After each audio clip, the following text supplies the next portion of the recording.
I still remember that day like it never left me. Even now, when I close my eyes, I can see every detail clearly, as if time never moved forward from that moment. It was supposed to be a proud day. A day I had waited for months, my daughter's award ceremony. Her school had called it a special recognition event, and as a father, I thought nothing could be more important than being there. I woke up early that morning. Too early. I didn't even realize I had been sitting on the edge of my bed for almost 20 minutes before I finally stood up. Something in my chest felt heavy. Not pain exactly, but a strange pressure I couldn't explain. Like my heart already knew something I didn't. I got ready slowly. My old jacket, the same one I always wore on important days. It wasn't expensive. It wasn't new. But it was mine. And somehow it made me feel like I still had a place in this world. Before leaving, I looked at the small gift box on the table. I had bought it 2 days ago. A simple gift, something I thought she would smile at. Something that said, "I'm proud of you," without needing big words. I picked it up carefully and held it for a moment. Then I whispered to myself, "Today, she will be happy to see me." I didn't know that those words would later feel like a memory of someone I used to be. The school hall was already full when I arrived. Bright lights, colorful decorations, parents sitting in groups, talking, laughing, taking pictures. Everything looked warm, everything looked alive. But I felt slightly out of place. Not because I didn't belong there, but because I felt like I was carrying a different kind of energy. A quiet one, a heavy one. I stood near the back wall. I didn't want to sit in the front, not because I was shy, but because I wanted to see her clearly when she walked in. I kept the gift box in both hands, like it was something fragile. Like it was something that mattered more than anything else in that room. Minutes passed, then more minutes, and slowly the hall started to fill completely. People were talking louder now. Teachers were guiding students. A microphone crackled somewhere on stage. Then finally the moment came. A voice announced, "Next, we call our top achievers on stage." My heart lifted instantly. I straightened my back. I looked toward the side entrance. And then I saw her, my daughter, walking confidently, hair perfectly done, dress neat. Her face calm, controlled, like she had practiced this moment in her mind many times before. For a second, I forgot everything else. I forgot the crowd. I forgot the noise. I forgot even my own breathing. That's my daughter, I thought proudly. That's my girl. She walked up the stairs to the stage. The lights hit her face, and I clapped, hard, louder than anyone else. Because in that moment, I didn't care who was watching. I just wanted her to feel it, to feel how proud I was. She stood on stage with other students, smiling, holding her certificate. The audience clapped, phones came out, pictures were taken, and I stood there just watching her, waiting for that one moment, the moment she would look at me and smile. That small connection between a father and daughter, that silent recognition, but then something changed. Her eyes started scanning the crowd, left, right, slowly, as if searching for something. And when her eyes reached me, everything stopped. Her smile didn't just fade, it disappeared completely, like someone had erased it. I noticed it instantly. My hands tightened slightly around the gift box. Why did she look away? I thought. Did she not see me properly? I shifted slightly to stand more visible. I even raised my hand a little just so she could notice me. But instead, she turned her face away. Not just a glance, a full turn, as if I was not part of what she wanted to see. My chest tightened. Something felt wrong, but I told myself maybe she is nervous, maybe she is focused. The ceremony continued. The principal gave her the award. Applause filled the room. Everyone clapped. Everyone smiled, but I was still stuck on that moment. That 1 second, when she looked at me like I was not important. After the stage event ended, people started moving around. Parents went to congratulate their children. Students hugged each other. Teachers smiled for photos. The hall became loud again, alive again. I started walking forward slowly, gift box in hand. My steps careful, my heart hopeful again. Maybe I was wrong, maybe she will smile now, maybe she will come to me first. I reached closer to the group of students. I saw her talking with friends. She looked happy, relaxed, normal. I waited just a few seconds. I didn't want to interrupt her moment. Then finally, she noticed me. Her eyes met mine. For a split second, something flickered. But it wasn't joy. It wasn't excitement. It was hesitation, like she wasn't sure what to do. I smiled warmly. I lifted the gift box slightly. And I said softly, "I'm proud of you." Her expression didn't change the way I expected. She didn't run toward me. She didn't smile back fully. Instead, she stepped slightly backward, just one step. But that one step, it felt like miles. "Dad," she said quietly. I felt relief. She finally spoke, finally acknowledged me. I nodded. "Yes, Beta," I said softly. I extended the gift. "This is for you." For a moment, I thought everything would become normal again, that maybe the earlier distance was just my misunderstanding. But then she looked around, left and right, like she was checking if someone was watching. And then she said something that didn't just hurt, it shattered something inside me. "Dad, you're embarrassing us." The words didn't make sense at first. My brain refused to process them. I blinked. "What?" I asked quietly. She lowered her voice even more. "You shouldn't come like this. Everyone is watching." I looked around. People were still talking, still laughing. No one seemed focused on us, but to her, it mattered. "Look," she continued, "you don't understand how things look." That word again, look, not love, not family, not pride, just appearance. I slowly lowered my hand. The gift box felt heavier now. Not because it changed, but because my heart did. I tried to speak, but no words came. She turned slightly away, as if the conversation was already over for her, and then she walked away. Back to her friends, back to her world, leaving me standing there, holding a gift no one accepted, and a heart that suddenly didn't know where it belonged anymore. The noise around me continued. People kept moving, life didn't stop, but for me, everything had already stopped, right there, in that one moment. I walked out of that hall slowly, but it felt like my legs weren't carrying my body properly. Every step was heavy. Not because the distance was long, but because something inside me had changed forever. The parking lot was noisy, cars were moving, people were leaving with their families. Laughter, voices, celebration, everything felt normal for everyone else.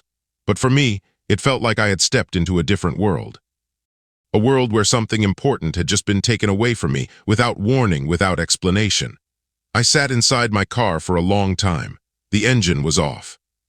My hands were still holding that gift box. I looked at it, slowly, like I didn't recognize it anymore. This was supposed to make her smile. This was supposed to be a happy moment. But now it felt useless. I placed it on the passenger seat carefully, like it might break if I touched it too hard.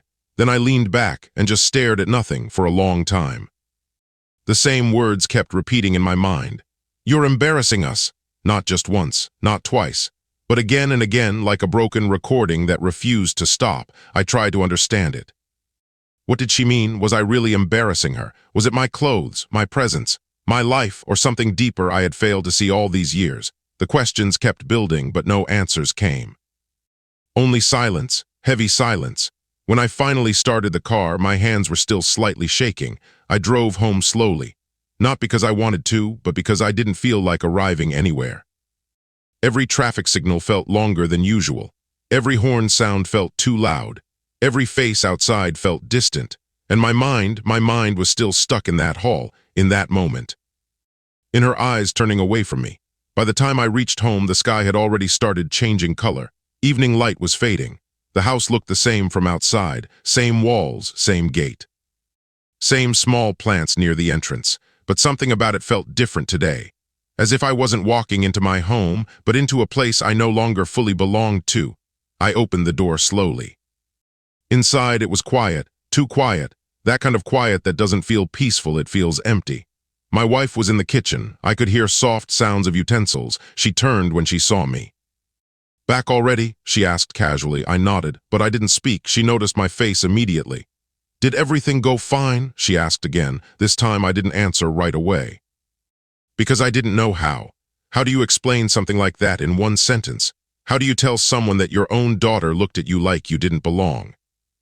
I slowly sat down on the chair in the living room, the same chair I always sat in, but today it felt uncomfortable. My wife came closer. She studied my face. "What happened?" she asked more seriously now. I stayed quiet for a few seconds. Then finally I said it, not loudly, not dramatically, just softly. She said I embarrass her. The kitchen sound stopped immediately. Even the air seemed to pause. My wife looked at me, confused. "What do you mean?" I leaned forward slightly. "She said I embarrass them." I corrected myself without realizing. "Us," because that's what she said, "us."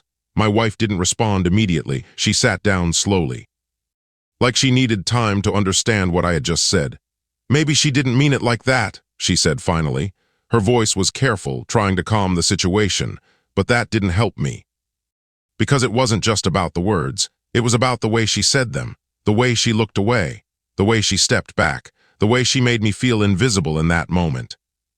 "I was standing right there," I said quietly. "I clapped for her, I went there just for her." My voice cracked slightly. "I didn't even do anything wrong." My wife stayed silent.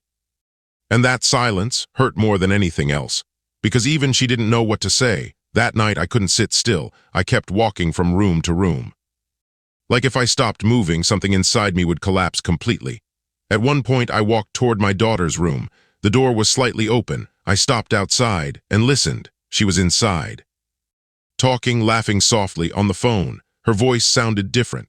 Light, free, like nothing had happened, like nothing was wrong. I stood there quietly, not entering, not interrupting. Just listening, and slowly, a strange feeling started growing inside me. Not anger, not sadness, something else. Distance. A feeling that she was becoming someone I couldn't reach anymore. Someone I didn't fully understand. Someone I was slowly losing without even realizing when it started. I stepped back quietly and went to my room. The next morning came faster than I expected.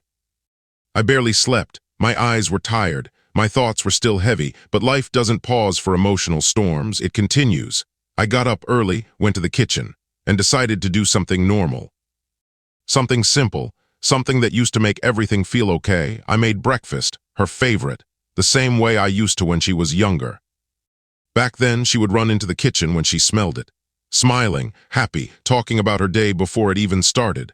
I don't know why, but I thought maybe today would feel like that again. Maybe yesterday was just a misunderstanding.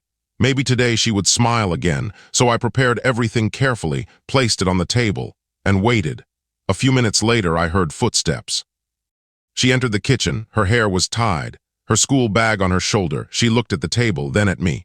For a moment, I felt hopeful. Maybe she will sit, maybe she will say something. But she didn't. "I'm late," she said quickly. Then she grabbed a water bottle and walked past the table. I stood up slightly. "It'll take just 2 minutes," I said softly. She paused for half a second, but didn't turn back. "I'll eat outside," she replied, and then she left. The door closed behind her, softly. But that sound echoed in my chest louder than anything else. I stood there for a long time, looking at the untouched breakfast, steam slowly fading from the food. And I realized something slowly. She wasn't just avoiding me because of one moment. It was something deeper now, something I hadn't noticed building over time, distance between us. That entire day passed in silence again. She came home late, stayed in her room, spoke less, avoided eye contact more, and I kept thinking, trying to understand where I went wrong. Was it money? Was it expectations? Was it pressure? Or was it simply time changing everything without asking permission? By the end of the day, I was exhausted, not physically, but emotionally. And that's when something unexpected happened. A car stopped outside our gate. Black, shiny, too expensive for our street. I noticed it from the window, and for some reason, my heart tightened again. A man stepped out, well-dressed, confident. He didn't look around like visitors usually do. He looked like he already knew where he was going, and then he looked directly at me. Like he had come for me, not for the house, not for anyone else, but for me. I didn't know it then, but that moment was the beginning of everything that was about to break even further. I still remember the exact moment I saw that black car outside our gate. It didn't belong in our street. Everything about it felt different. Too clean, too quiet, too expensive. Even the sound of its engine fading felt controlled, like it wasn't just a car stopping, but a situation arriving. I was standing near the window when I saw the door open. A man stepped out. Well-dressed, dark coat, perfect posture, the kind of confidence that doesn't need attention because it already owns it. He didn't look around like normal visitors do. He didn't check directions. He didn't hesitate. He just looked straight ahead and then directly at the house. And then at me.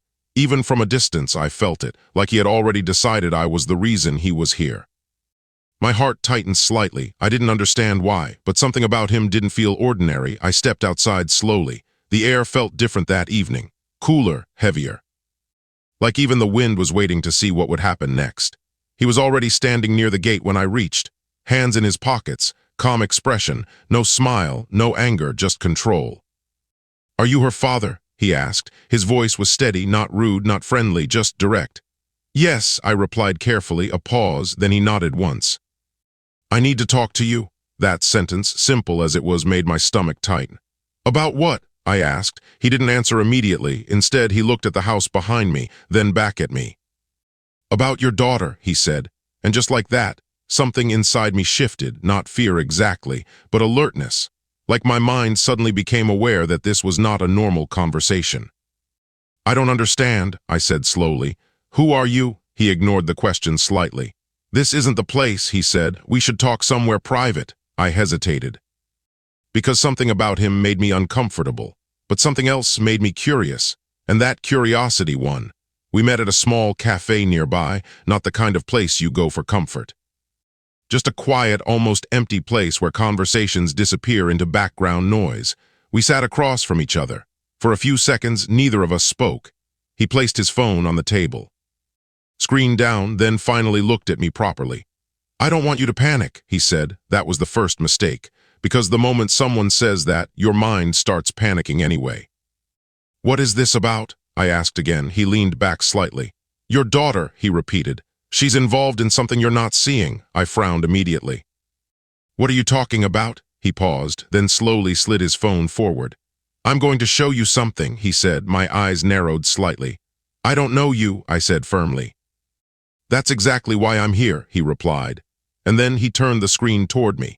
At first, I didn't understand what I was looking at. Messages, screenshots, profiles, names. And then her name appeared. My daughter's name. My chest tightened instantly.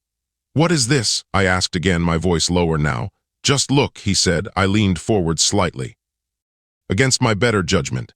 And I read conversations, meetings, plans, nothing fully clear at first, but enough to feel something unpleasant forming in my chest. I leaned back quickly. "No," I said immediately. "This doesn't make sense." He didn't react, just watched me. "You don't know her like I do," I added. That sentence came out instinctively. Defensive, he nodded slowly. "I'm not saying you don't love her," he said, "but you don't know everything she's doing." I shook my head. "This is wrong," I said. "You're misunderstanding something." But even as I said it, my voice didn't sound fully confident, because doubt had already entered, and doubt doesn't need permission. He then showed me another image, a photo, my daughter standing somewhere unfamiliar, not smiling like I expected, not looking like the girl from home. Something about her expression felt different. More distant, more controlled. I stared at it longer than I wanted to, then pushed the phone slightly away. "I don't believe this," I said, but my voice was quieter now, less certain. He watched me carefully. "I didn't come here to accuse her," he said. "I came because you deserve to know what's going on." I leaned forward slightly, anger rising now. "Why are you even involved in her life?" I asked sharply. He didn't answer immediately. That pause made everything worse. "I'm not the problem," he said finally. "But I'm also not the only one who knows." That sentence hit differently, because it suggested something bigger, something hidden, something I wasn't part of. I stood up slightly. "This conversation is over," I said, but I didn't leave. And that was my second mistake, because I was still listening, still curious, still trying to understand. He didn't stop me. He just said quietly, "You should watch her." That was all, no more explanation, no more details, just that sentence, and then silence. I came home later that evening with a strange feeling in my chest. Not anger, not clarity, something in between. Confusion mixed with discomfort. When I entered the house, it felt the same as before. But I didn't feel the same. I kept replaying everything he said, every word, every pause, every image. And every time I tried to reject it, a small voice inside me whispered, "What if there is something you don't know?" That thought was dangerous, because once it enters, it doesn't leave easily. I saw my daughter briefly in the hallway. She walked past me, phone in hand, earphones in. She didn't look at me, not even for a second, just walked straight to her room and closed the door, quietly. But that sound felt heavier than usual. That night I couldn't sleep again. I kept thinking about her, about the photos, about the stranger, about her reaction at the ceremony, about the distance growing between us. And slowly, something changed inside me. I told myself I was just trying to understand, but somewhere deep down I had already started watching her differently. Not as a father who trusts blindly, but as someone who is trying to find a truth he is afraid of facing. And that thought was the beginning of everything that was about to fall apart. That night, sleep didn't come. It wasn't just insomnia. It felt like my mind had been locked inside a loop I couldn't escape. Every time I closed my eyes, I saw the same things again and again. Her face on that stage, her eyes turning away from me, that stranger's words, that phone screen, that photo. And the worst part, I couldn't tell what was real anymore. I kept turning on my side, then the other, but nothing helped. The house was silent, too silent. Even silence can feel different when your mind is disturbed.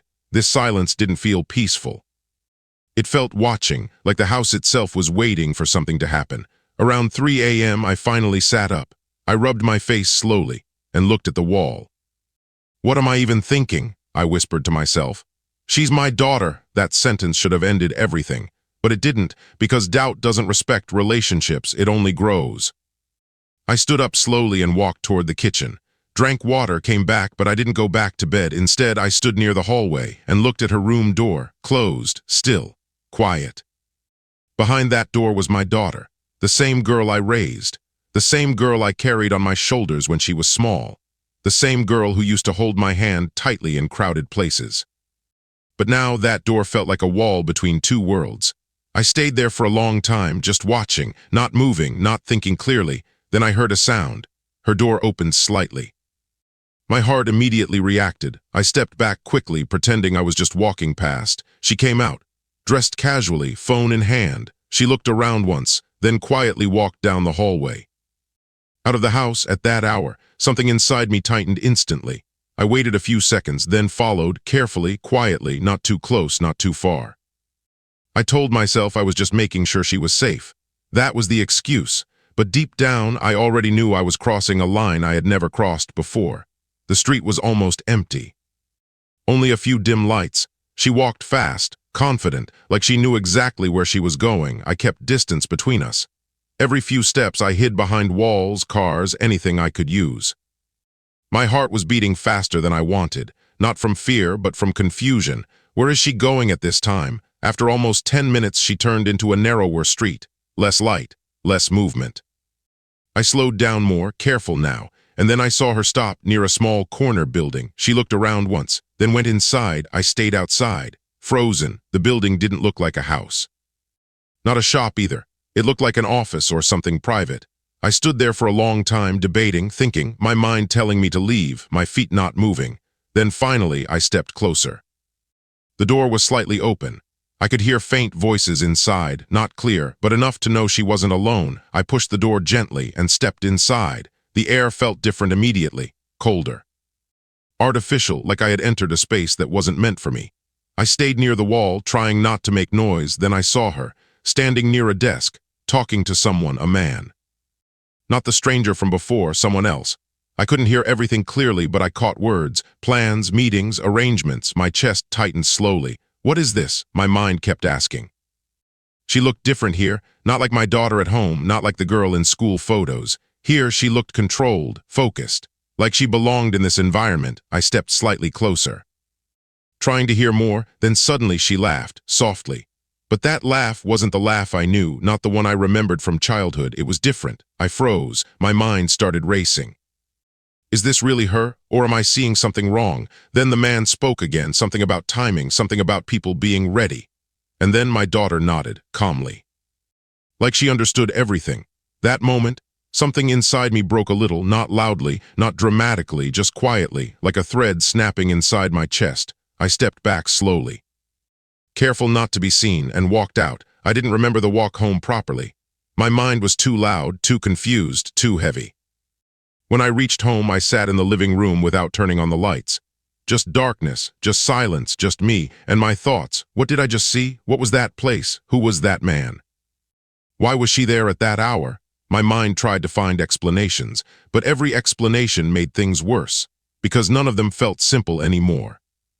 At some point, I said quietly to myself, "No, this is not possible," but doubt replied instantly, "You saw it." That was the problem. I couldn't unsee it, and I couldn't understand it either. The next morning, everything looked normal again. Too normal, that's what made it worse.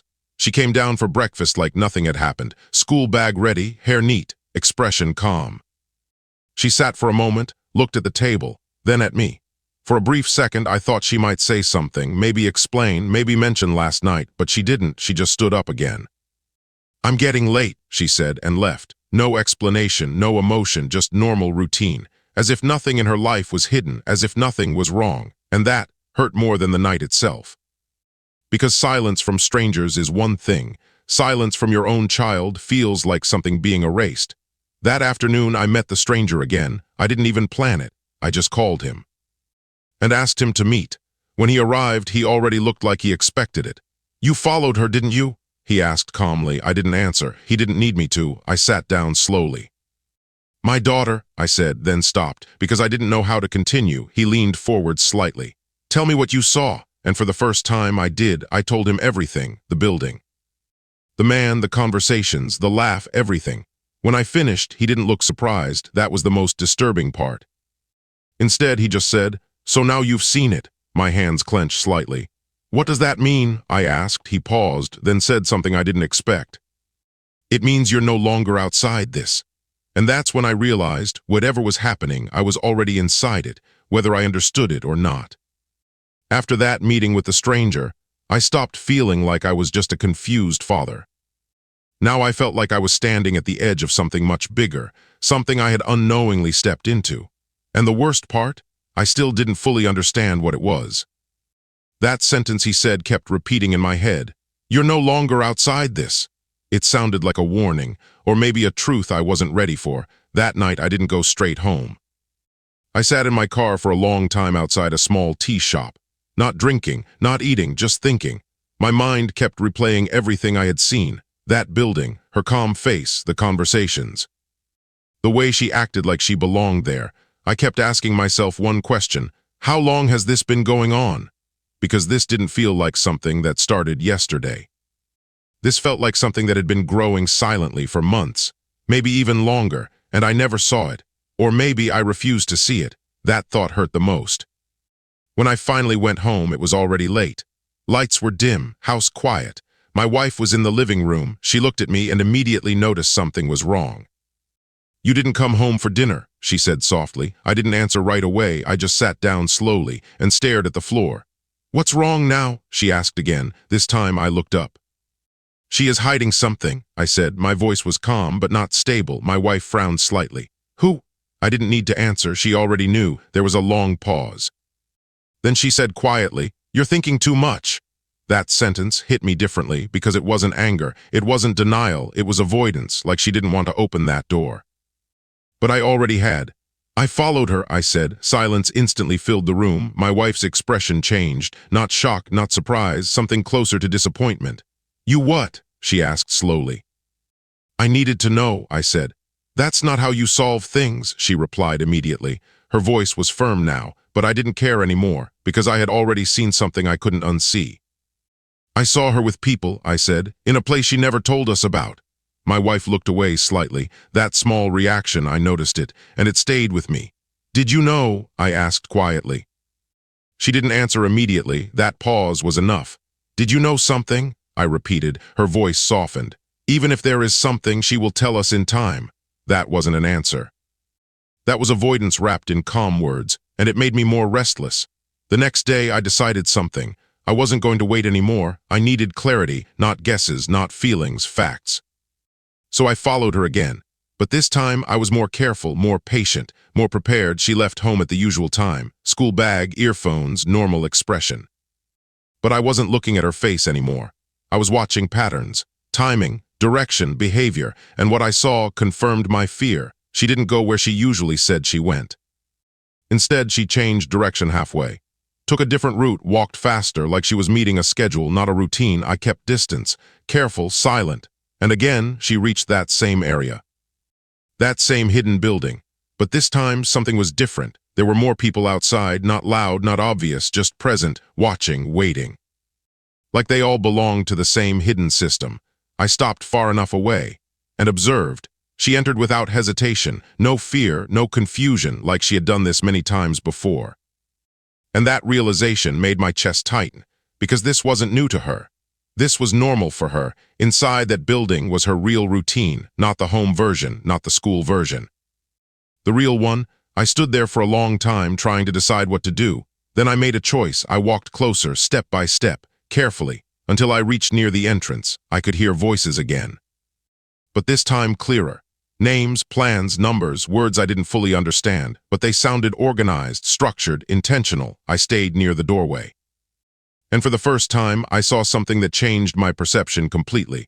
My daughter wasn't just listening. She was speaking, not casually, not nervously, confidently, like she had a role.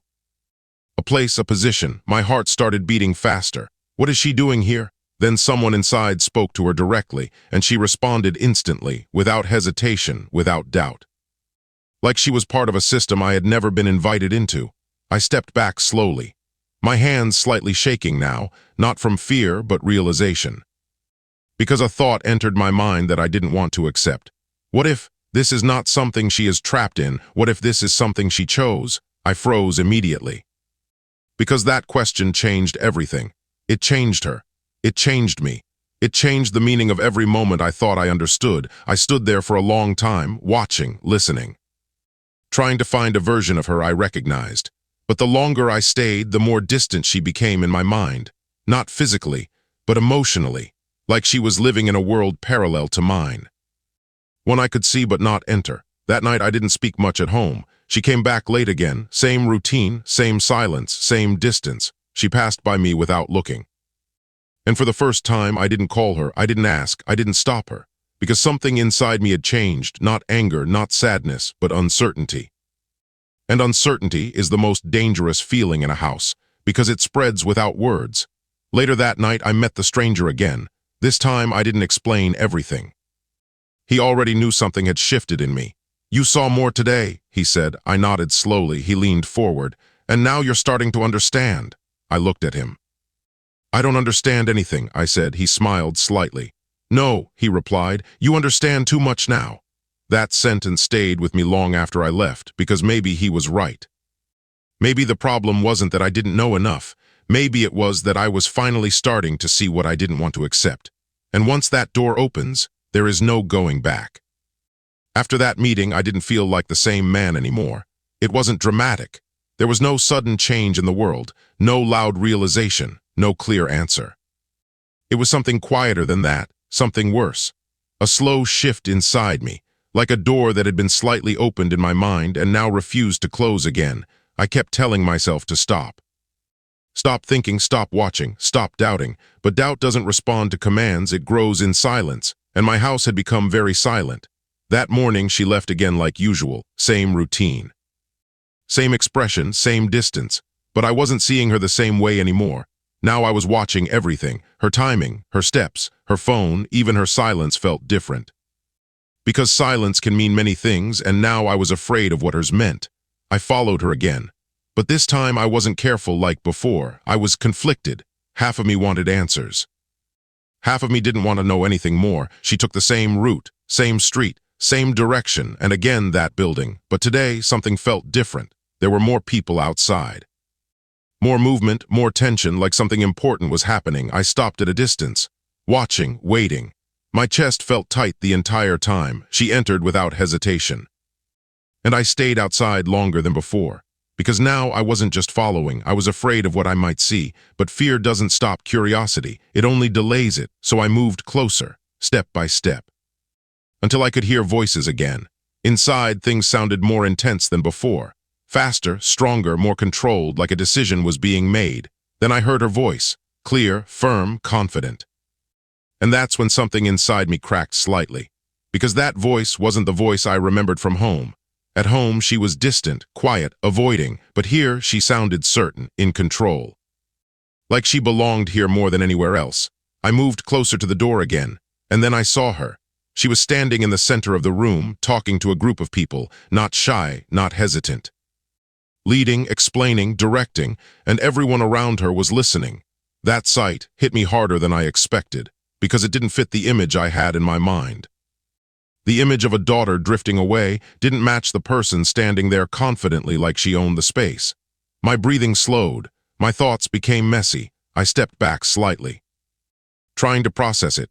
What is this? Who is she here? Why does she look like this here, but not at home? Then something else happened. Someone in the room handed her a file. She opened it, looked at it, nodded, and spoke again, firmly, like she understood everything inside it. That moment was the first time I felt something I couldn't easily name. It wasn't just confusion anymore. It was realization trying to form, but breaking apart before it could become complete. Because I was starting to see two versions of my daughter, one at home and one here. And they didn't feel like the same person anymore. I left before she saw me, not because I was scared, but because I didn't know what would happen if she did. The walk back home felt longer than usual, every step heavier. My mind replaying everything again and again, her voice, her confidence, her position in that room, and the silence at home. The contrast didn't make sense anymore. It felt like two completely different lives existing in parallel. When I reached home, I didn't sit immediately. I stood in the hallway for a long time. Just still, my wife saw me and instantly knew something was wrong. "You look pale," she said. I didn't respond immediately. Then I finally said, "She is not just going there, she is part of it." My wife frowned. "Part of what?" I hesitated, because even saying it out loud made it feel more real. "I don't know," I said. "But she belongs there." That sentence created silence between us, a different kind of silence, heavier, more uncomfortable. My wife slowly sat down. "She is just a student," she said softly. But her voice wasn't fully convinced. I looked at her. "She is leading people," I replied. That changed the expression on her face just slightly, but enough for me to notice. "Maybe you misunderstood," she said again, but this time it sounded like she was trying to convince herself too. That night I couldn't stay in the house. I went out again, walked, no direction. No destination, just movement, because if I stayed still, my thoughts would destroy me. I kept asking myself one question: when did I stop knowing my own daughter? Not in a dramatic sense. Not like she changed overnight, but like I had missed something important over time, something small, something I ignored, something that grew quietly. And now it had become something I couldn't ignore anymore. Around midnight, I got a message, not from her, from the stranger. "Meet me." That's all it said. No explanation, no details.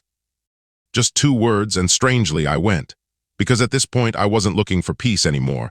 I was looking for answers, even if they hurt. He was already waiting, same place, same calm posture.